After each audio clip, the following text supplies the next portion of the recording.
So fun fact, I have actually already recorded this video once, but you won't see that version because A, I rambled for over an hour, B, I was full of snot and head cold, and C, the lighting was terrible because it was dark grey and cloudy and raining all day outside. So now I'm doing it on a day where none of those things are the case. It's nice and sunny outside, I'm not quite as full of head cold as I was yesterday, and I've got my phone for some notes, so let's do this! Hello people of the internet, I'm AJ, welcome back to my channel, and I decided this week I'd do a little get-to-know-me Q&A video. You see, I'm well aware that the channel is still very young, there's only about 10 uploads on it. We've just gone over 100 subscribers, which is lovely. That means YouTube will let me have an actual link for the channel rather than youtube.com/channel/ blah blah blah blah blah blah blah blah blah. And I'm also aware that there are quite a lot of people coming to the channel, particularly through the Another Station Another Mile series. Thank you all so much for how supportive you've been in that. The reaction I've had to that is unbelievable. Another Station Another Mile will be back next week, by the way. Consider this video a little bit of a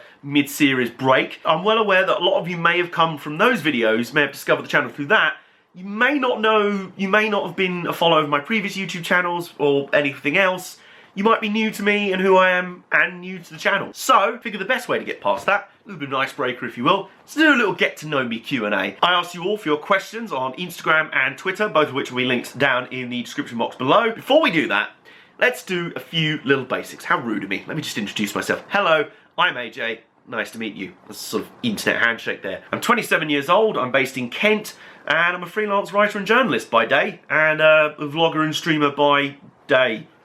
That night as well. And if you didn't know, I was diagnosed with Asperger's syndrome when I was 9 years old, so I am on the autistic spectrum, I am autistic, and one of the most important things you should probably know about me are my passions, the things that I love, the things that I'm into. Things that I love include books, music, games, race cars, although these technically aren't race cars, they're street racing cars, because they're Fast and Furious diecasts, but close enough. Wrestling, I like that, there's a wrestling poster up there, and trains. Kind of like trains a lot, you may have noticed that. So there we go, I figured we'd get some basics out of the way. Now, let's on to them juicy questions. But first, sip of tea, very important. Also quite like rugby as well, you may be able to spot that. How did I get into YouTube?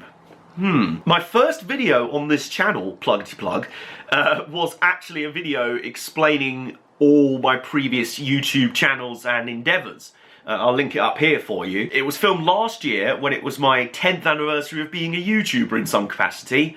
And now we're a year on from that, and now I've been on YouTube for 11 years. I don't know how that's happened. I originally got started on YouTube back in 2008 when, as I said in that video, it wasn't really a thing to be like, I'm gonna be a YouTuber, I'm gonna make content, and I'm gonna make loads of money and go VidCon and things like that. It was way before any of that. I just started on YouTube to put up funny videos of like music videos, basically kind of low-rent machinimas of me playing GTA, Vice City and San Andreas on PC with like modded missions and cars and things like that. That was that really, it was just a sort of thing for me to put up stuff that I made in my spare time sort of thing. And then I started up what would then become Team Motorsport, to this day my most, popular and active channel, when I discovered the nascent sort of NASCAR community on YouTube, most specifically the NASCAR diecast community. Collectors of diecast NASCAR models, which would review them and use them to make stop-motion animated films and stuff. So it was around late 2008, I started that channel, ran it through to 2016, then for the last few years I've been doing Armbar Arcade with my very good friend Nate Fitzpatrick. Just retired that literally this past week. No animosity, just because we decided to go our separate ways. It's been a really fun last few years. And then of course last year I started this channel, and that's how we end up here. Speaking of Armbar Arcade retirement, will I still do gaming streams? Yes, I am putting the finishing touches to my solo Twitch channel. I'm going to be launching maybe next week or the week after. So yes, definitely, you'll be seeing a lot of these games, and some more games that you can't see above my head on Twitch very soon as well. Speaking of gaming streams, one of the top 3 worst games I've ever streamed. This is a good one because it specifically says streamed. Now, I don't really end up streaming games that I hate. I end up playing the games, hating them, and then doing a video explaining how bollocks I think they are, which on Armbar Arcade was the Bad Games Beatdown series. So I don't end up streaming that many bad games. I can think of 2 though, 2 that I streamed on Armbar Arcade. Need for Speed Pro Street. I hate that game, it's pretty obvious by now. WWE 2K18. Not a big fan of that. It was a good game overall, don't get me wrong, it was alright. But the bits that I specifically streamed were some of the worst parts of the game. That's the stupid Road to Glory online mode. When I played it, back around launch in late 2017, I streamed a lot of my Road to Glory matches. The input lag was fucking horrible. You'd see the little icon pop up for the reversal, press the button for it. Too late. You pressed the button too late. That was how long the input lag was. Oh, and I once got disqualified from a match through count out when I got back into the ring while the referee was counting 8, and then for some reason my guy stood up, got tangled up in the ring ropes. The ref decided I hadn't actually got back in the ring and counted 9, 10, disqualified for a count out. That didn't break the count. Shit. There we go. We're back in. Oh fuck. Oh, what the fuck is going on? What? Oh. Wow, this is... This mode is so broken. That was a highlight. As for the third one, do you know, I don't know. No, I do know. UFC 3. Wasn't really a big fan of that. Not a terrible game, but not amazing. So, those are your 3. What was my first exposure to wrestling? This is a good one. Like I said, I did kind of like me wrestling, just a bit. I remember it in 3 different ways. One was seeing the middle of the afternoon, the sort of midday, if I remember rightly, highlights of Monday Night Raw and SmackDown. And I remember watching it and really enjoying it, except I had no idea why whenever someone hit someone else over the head with a chair, someone with the world's brightest flash on their camera would always take a picture.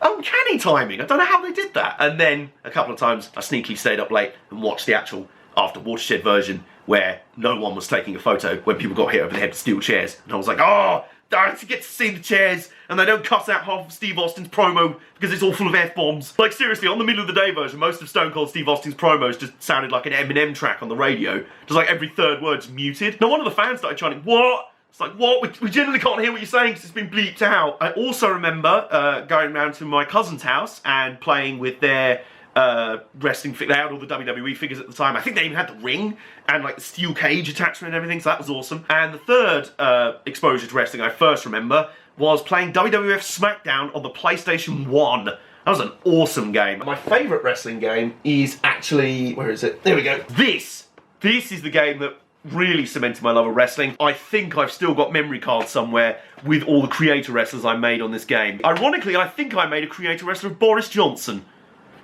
And that turned out well, didn't it? On a similar vein to the last question, what are my earliest motorsport memories? 2 earliest motorsport memories are, number 1, watching F1 at my nan's house. And I distinctly remember watching live, I want to say it was the 98 Belgian Grand Prix, where it was super wet, and there was that moment at the start where it was just like a haze of like rain spray, and then you just saw like a wheel fly through, and all of a sudden the whole field just came like flipping and barrel rolling and like wings flying everywhere, and it was carnage. I remember watching that live being like, holy crap! Well, maybe I didn't say that because I was like 5. If it was 98, I would have been 6 years old. In around the same year, it might have been around 98, 99, I distinctly remember the first time I watched British touring car racing. At the time, my late granddad had a blue Ford Mondeo saloon. And then I flicked on the telly one day and it was on the old BBC Grandstand. Does anyone remember that old Grandstand thing where they'd just be like, there's all these sports happening, we're gonna go over to this one and then over there and then over there and then over there and then over there. And then just randomly one day, they went, and now we're cutting to British Touring Car Championship racing from Brands Hatch. And what caught my attention were 2 things.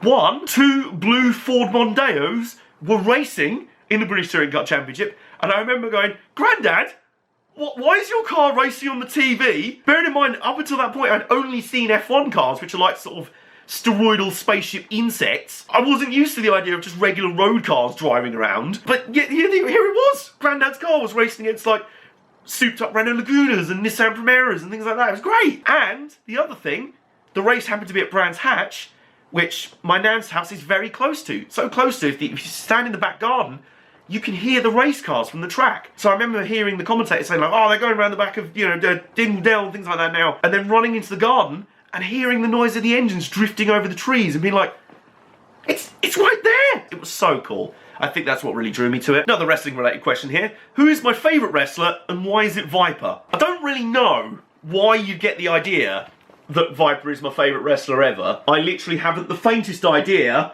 how you came to that conclusion. No, not at all. Spoiler alert, Viper, or Piper Niven as she's known if you watch her in WWE, she's kind of my favourite wrestler. And in a way, I'm so happy that she ended up being my favourite, because having been lucky enough to meet her now quite a few times at various British wrestling shows and that, she's lovely! You know the old saying, don't meet your heroes, because they'll only disappoint you. I say now, yeah, do meet your heroes, because, you know, if they're a disappointment, if they've let you down, fine, at least you know. But then they might turn out like me with Viper, and she might be an absolute angel. She is the most lovely person ever, always has time for every single fan, every single show. Also a kick-ass wrestler, which is great. I mean, don't get me wrong, I do have other favourites out there. I mean, Chris Brooks, big fan of his, as you can tell from the fact I'm literally wearing one of his Death by Roll-Up brand shirts. Travis Banks, love him. As for WWE folk, I don't really watch WWE much anymore, but I do really like Seth Rollins and Becky Lynch and Asuka. I also really like Zack Sabre Jr., Will Ospreay. There's all sorts of people, you know. Jamie Hayter, she's really cool. Oh, and I've just remembered one more. Madison Eagles. She's amazing. She's so good. And, fun fact, we were just talking about my first experiences with wrestling. My original 3 favourite wrestlers were the Hardy Boys, so Jeff and Matt, and Rob Van Dam. Do I have a secret lover? Nice try, Daily Mail. Ooh, a couple of music questions now, like this. Landmark moments in my personal music history.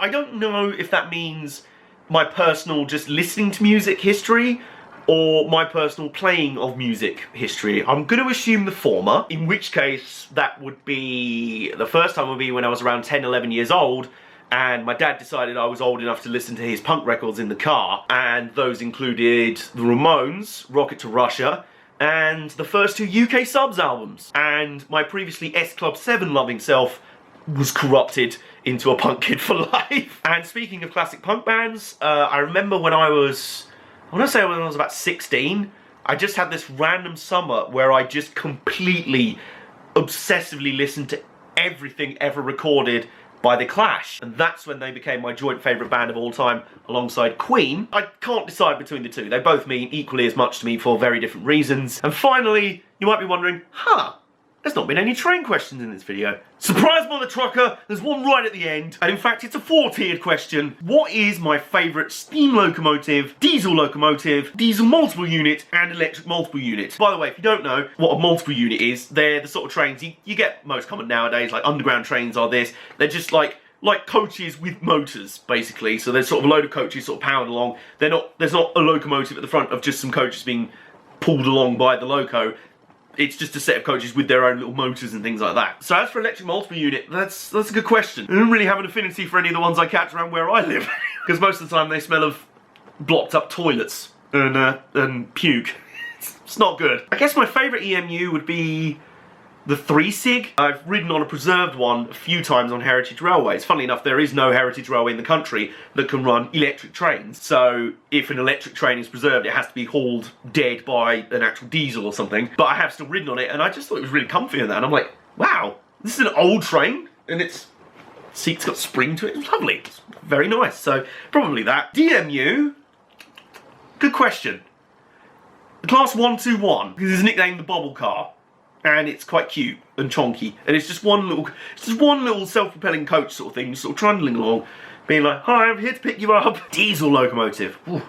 It's good. We're getting into the serious stuff now. You're really getting to know me now. I do like the Class 37, as any of you that watch my Wery Lines episode of Another Station, Another Mile, I do like the Class 37. It's powerful. It's a thick boy.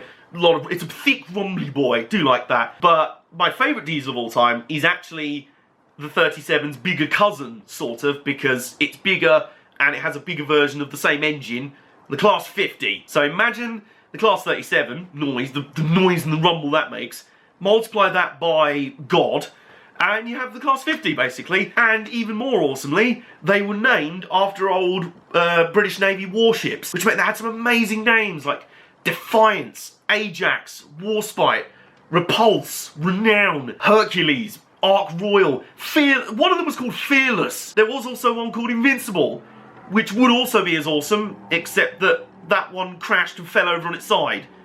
So it turned out to not be very invincible. But even so, that's still cool. And finally, favourite steam locomotive, Bully Pacifics. Love them. And finally, favourite steam locomotive, Bully Pacifics. There's one that regularly runs charter trains, like Orient Express sort of Pullman trains out of London Victoria. So quite often when I travel into London Victoria on the regular train, I look out and I see this lovely old, I think it's a Merchant Navy, Clan Line, I want to say, just sitting there sort of steaming in platform 1, being like, yeah, I'm ready to work, even though I'm really getting very too old for this now. British Rail decided I was too old for this shit in the 1960s. 50 years on and I'm still doing this. Do you know what? I think they'll end that there. There were actually more questions. There were so many questions I couldn't get through them all in one video. Sorry if I didn't get to answer your question. I'll try and answer it on social media regardless. And thank you all so much for sending questions, being excellent, and supporting my channel, which is amazing. At the same time this is going out, I should be launching my Patreon. Completely non-mandatory. It's literally a way for me to support this channel, the vlogs I do, Another Station, Another Mile, my Twitch streaming, my blog, my website, just things like that. My creative full-time projects, things like that. If you just want to support that, that's how you do it. Very simple. It's like Jim Sterling's Patreon. There's no tiers, just a one basic tier. So that is very exciting. I'm so excited with the plans I've got for this channel and the second half of the first series of Another Station, Another Mile, which will be coming up from next week onwards. Can't wait to launch the Twitch channel. Things are happening. Basically, that's all. TLDR, things are happening, and I'm very excited. So thank you all so much for coming along for the ride so far. Hope you've learned a little bit more about me today, and yeah, better finish this tea before it gets cold. See you guys next time.